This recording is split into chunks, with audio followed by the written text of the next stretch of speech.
All right, so you can read the problem. We just want to say which of these two teams did a better job predicting what the actual measurements ended up being. The measurements are the same between the two.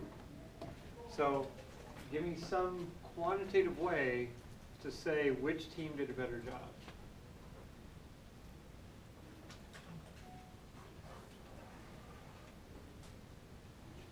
You can calculate the means of the actual measurements and the predictions. Okay. So I can do that without too much trouble. Let's say equals average. Highlight this. And copy and hit paste over there. How well did that team do? You need to compare it with the actual means of the actual data.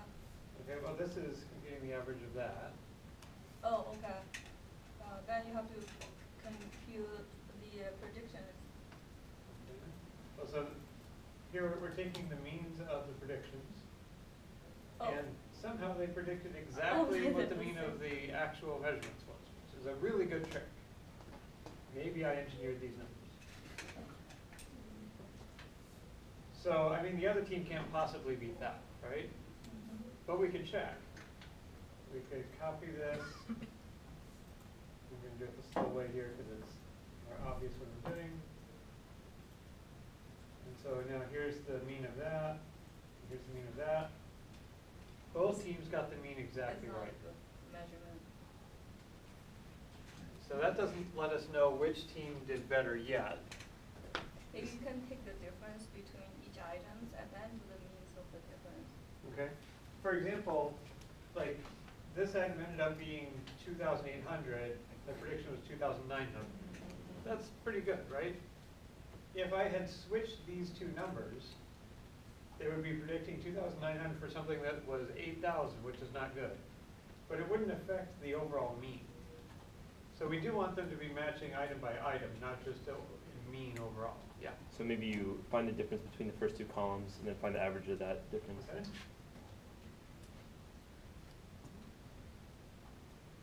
So we're doing prediction minus actual. I can say prediction minus actual. Like that. Yeah. Okay. And I can, by the way, if you're not all that good at Excel, you should kind of be playing along here. Get some practice. Yeah? So you find the absolute value of those. Well, let's see. Let's see. Okay, well, first of all, let's notice that the teams were different. Like this one was off by 42, this one was off by 24. Okay? And then said, you said take the average of those. Okay?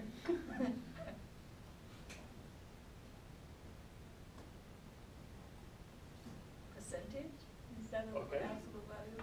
Percentage is not a bad idea. Let me remove that. Absolute percentage. Well, let's try taking the percent difference. That's the difference divided by, now we have to decide here, do we want to divide by the actual or by the prediction? Actual?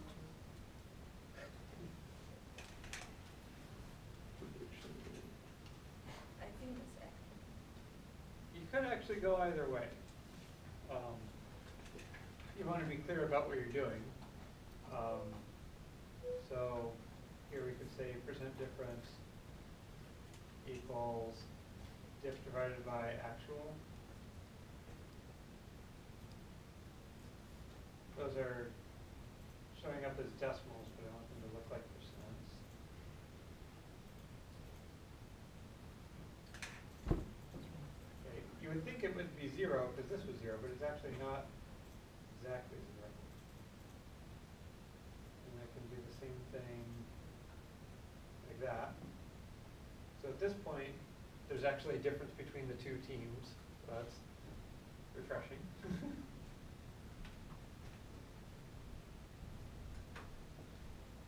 This could be called the average percent error,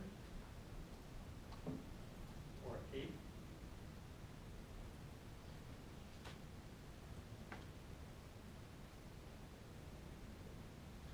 Or it could be called the mean percent error, or MPE. Actually, I think that's more common.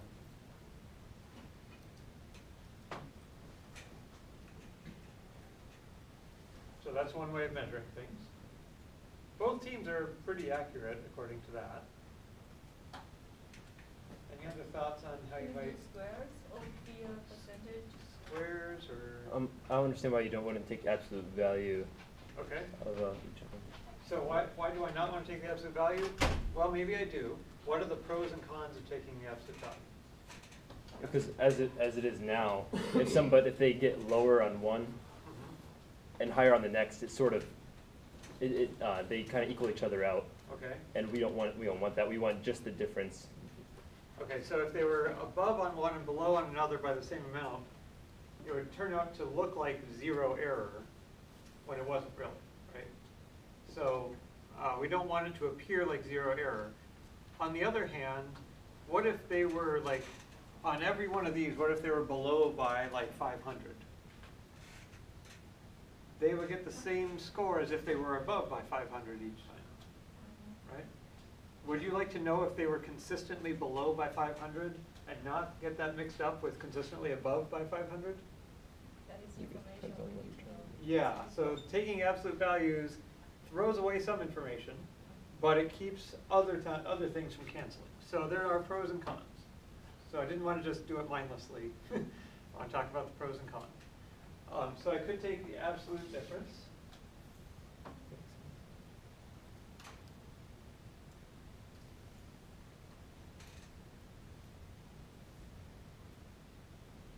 And here we can take the average of those.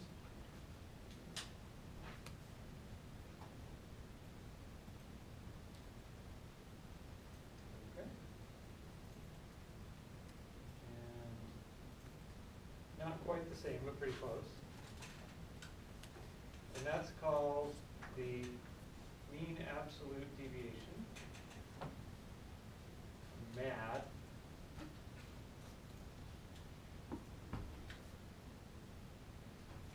So again, there's a difference. The teams are pretty much tied.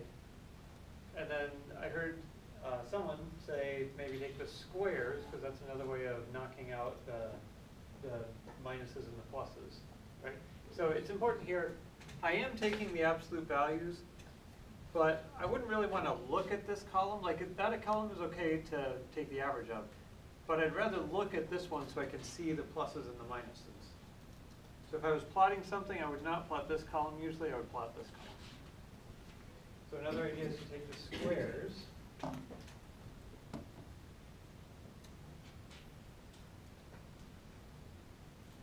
And why would we want to take the squares? What's the logic? Okay, that is a Magnify good the question. difference. Because all statisticians do it.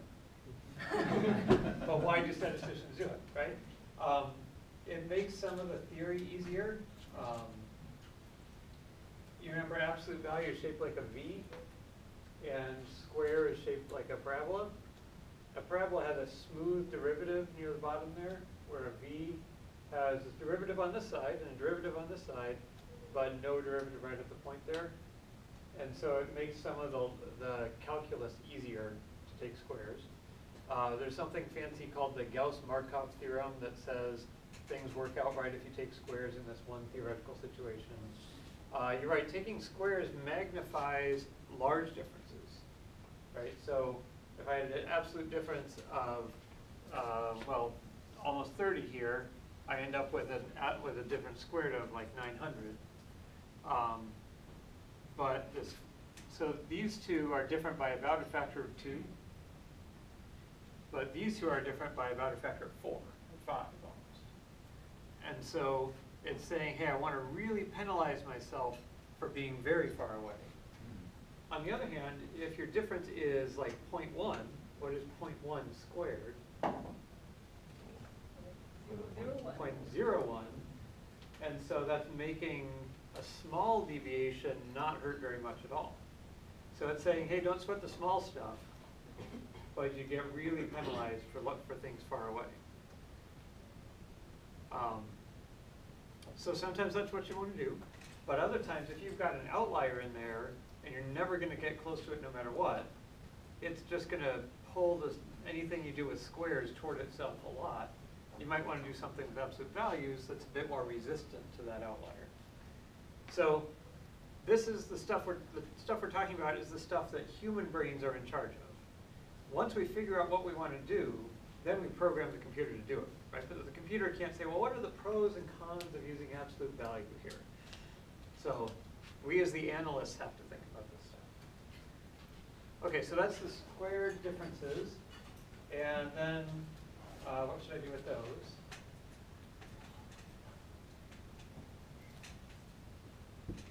Well, Average. take the average, same thing I've been doing over here, right? So that's called the mean squared error, or MSE. Notice how that compares to that. Like here I'm saying I'm basically 40 protein units off. Here am I 1,700 protein units off? That's like massively different than 40, right? Like, let's say these were dollars, like how much did a student spend on tuition and books this year, right? This would be in dollars, this would be in dollars, differences are in dollars, absolute differences are in dollars. But what would this column be? Dollars squared? That's nonsense, right? You'd say, oh, I can predict things to plus or minus 1,700 square dollars. How can I fix the units there? Square root. Take the square root. So if I just go square root of that, now is that in more reasonable units? And so that's called the root mean squared error, or RMSE.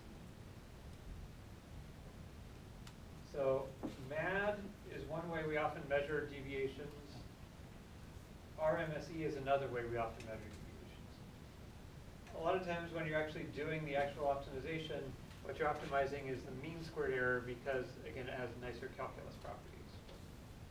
But you wouldn't go talking about square dollars, so it's better to just report the root mean squared error. Okay, so now that we've got that calculated, we can paste it down here. So now which team's predictions look better? Team 1, 41, team 2, 47, 48. So now it looks like these predictions are better than those. But notice, which one did better for math? Team 2 did a little bit better for math. So the interesting fact is, you could have one set of predictions that's better for MAD than for RMSE, and another set where it's vice versa. We don't always move together. I'm just curious, I know computer science students don't use Excel very much. How many people would say they could do all the Excel I just did? Oh, okay.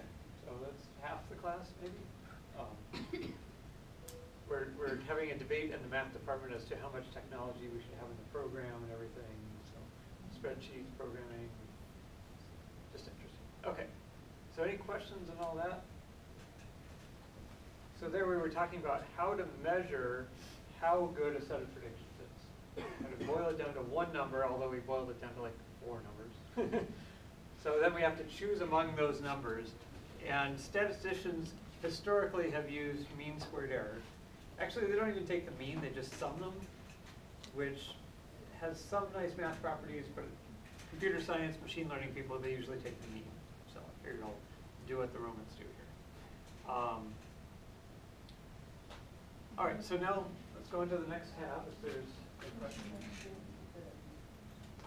Machine learning, we don't take the mean, just, yeah, okay, take the mean. Yeah. Okay, We so. didn't take square root, we just take the average of the square. So we take the average of the squares, then take the square root. We don't take immersion, in data management, I'm learning right now, they didn't take the square root. Right, that's because it's friendlier when you're doing the optimization using Spark or whatever. When you're doing the fitting, it's friendlier if you don't have that square root in there. Okay. Do you want to know why? No. Okay. In multiple dimensions, what does like x squared plus y squared look like? So x squared looks like a parabola, right? X squared plus y squared looks like a bowl taking the parabola and rotating it around. That has a nice smooth bottom to it. If you take the square root, now you're talking about like basically distance from a point. And if I move from this point and move this way, what does the distance do? It goes up like that, right? Linear. If I move over this way, it goes up like that, linear. If I move over this way, it's linear. So it's linear all the way around. So what shape is that? Cone. A cone, but it has a point at the bottom where Okay. calculus fails. Right? So minimizing the mean squared error will give you the solution that also minimizes root mean squared error, but this one will be easier. It'll process faster, but the result will be just as applicable to root mean squared error. But that's not the same between these two. In particular, this one you can actually do with like paper and pencil formulas in some situations, but this one you actually need a computer program to do. So for the last 100 years, statisticians have wanted to minimize deviations, and they didn't have computers handy, so they just did what they could do with paper and pencil. But these days, either one is almost as easy. Okay, so let's move to the next one. Now we have some protein H that we're trying to predict, and we have some information about it. We have gene activity levels, something we're calling gene Q, and we want to take these values and use them to predict those. Now, I've got a graph here of gene Q activity levels in these 5 people and how much protein H they have. And we want to move these red dots to maybe make a line this way or maybe make a line that way so they come closer to the actual blue dots. So I could put some slope and some intercept here. So let's see. What is the red dots represents? So the red dots are the prediction. Oh, so Right it's now it's all right zero. now. Okay. Because I haven't filled anything in these cells and it's just Okay. using it as 0. So the prediction is already set up to do a linear function. Intercept plus slope times gene Q amount. So intercept of maybe 10,000 might be reasonable. And then I'm not sure which way we want to slope this, but try a slope of 1,000. That wasn't very much. About 30,000. Is that better? Just for the first half. Okay. Well, I could bring it down. I could bring this down to 5,000. Match is 2 points. So I could play with this all day, right? Yeah. So as I'm playing, here I'm computing the sum of the squared residuals. Residual is actual minus prediction. I'm computing the sum of their. Ooh. Yeah.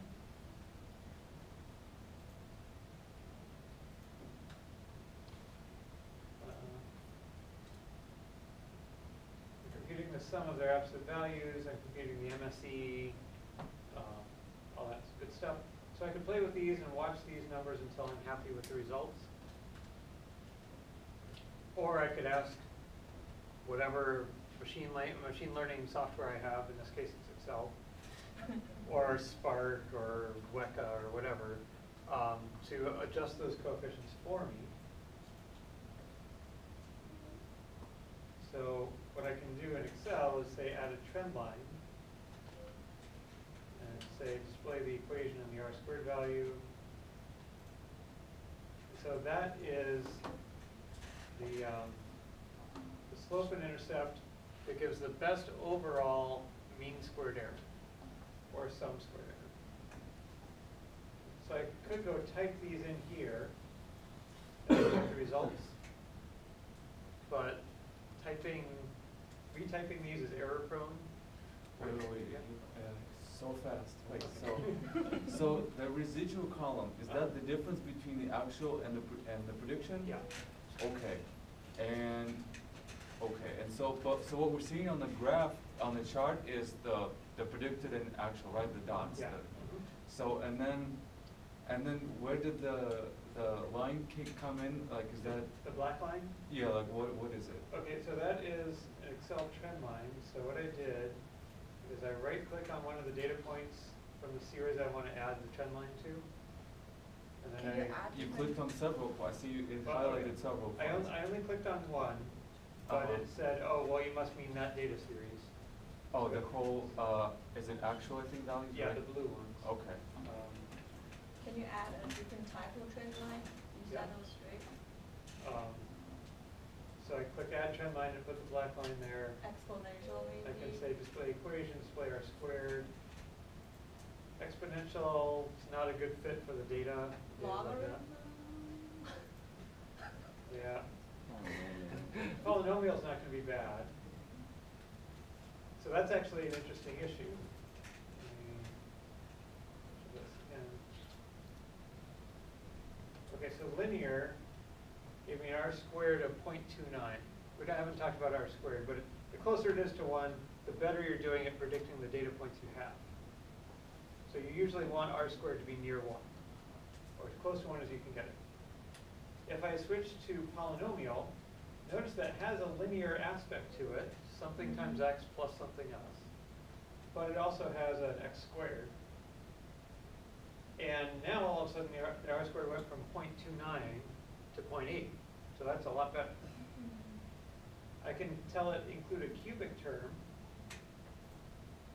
and now the R squared went up again, 0.94. Again, now it's saying R squared of 1. It managed to hit those data points exactly. Very cool. Is that good? I managed to hit my data points exactly? So the R squared, does it represent how close we are to hitting the points? Mhm.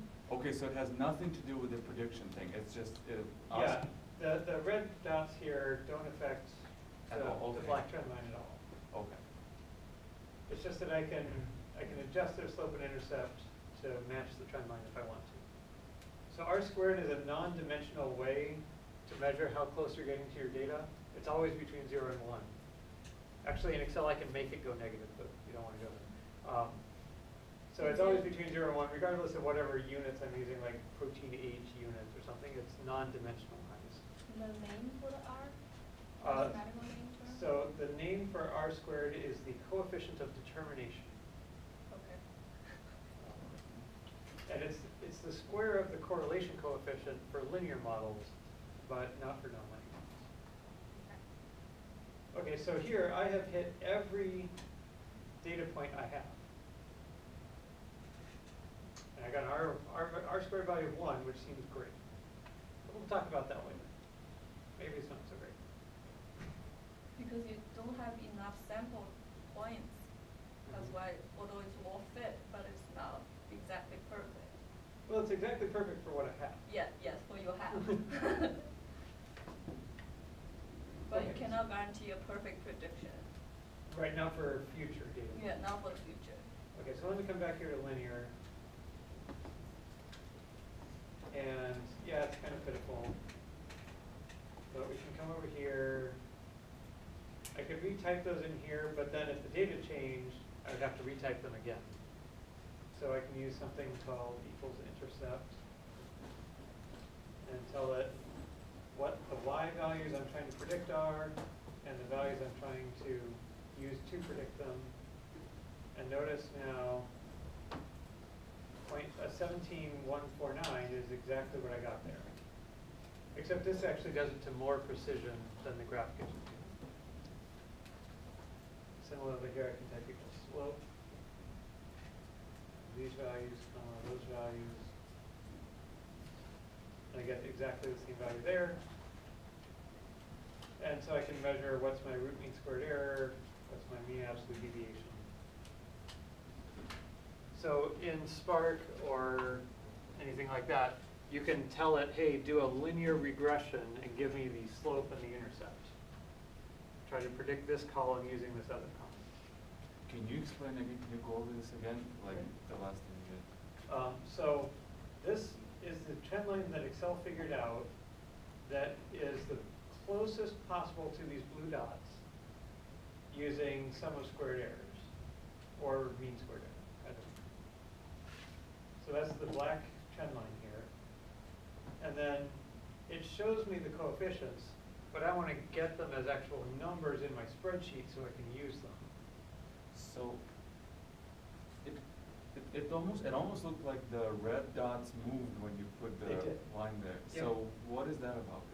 Okay, Is so. that because the scale changed or because you actually changed the prediction? Yeah, so the prediction uses whatever values are here. Okay. So if I put something boneheaded here,